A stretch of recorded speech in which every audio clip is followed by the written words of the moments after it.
আল্লাহর রাসূল ডাক দিয়ে বললেন, ওগো জিবরাইল, তাহলে আমাকে বলো কি কারণে আমার আবু যরের এত মর্যাদা, কি কারণে আমার আবু যরের এত শান? আকাশের ফেরেশতারা, আসমানের ফেরেশতারা আমার আবু যরকে চিনে।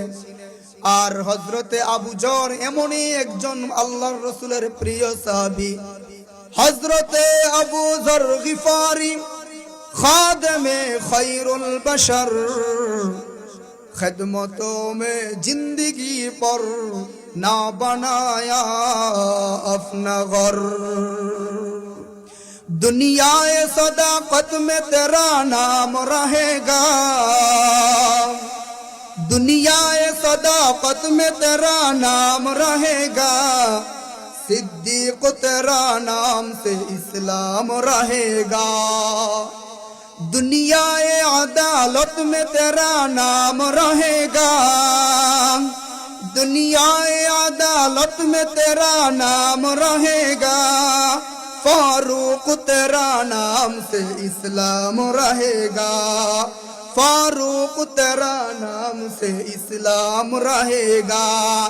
दुनियाए मुअज्जम में तेरा नाम रहेगा, बिलाल तेरा नाम से इस्लाम रहेगा।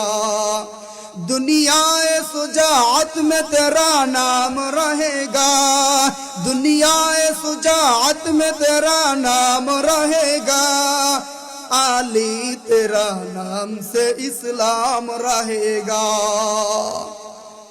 আল্লাহর নবী ডাক দিয়ে বললেন, ওগো জিবরাইল, তুমি আমাকে একটু বর্ণনা দাও আমার আবু যরকে কেমন করে আকাশের ফেরেশতারা এত চিনা চিনে।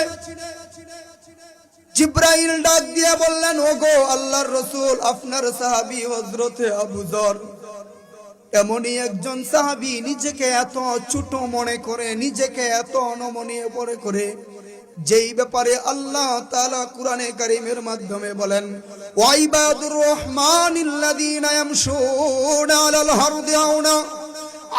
আরদি হাওনা ওয়া ইযা খাতাবাহুমুল জাহিলুন। আল্লাহ তাআলা এইখানে আল্লাহ তার রহমান অর্থাৎ আল্লাহ তাআলার পূর্ণাঙ্গ বান্দাদের পরিচয় দিয়েছেন। যে ব্যক্তি নিজেকে ছোট মনে করে, হযরতে আবু যর হলেন সেই রকম একজন সাহাবী, নিজেকে সব থেকে ছোট মনে করে।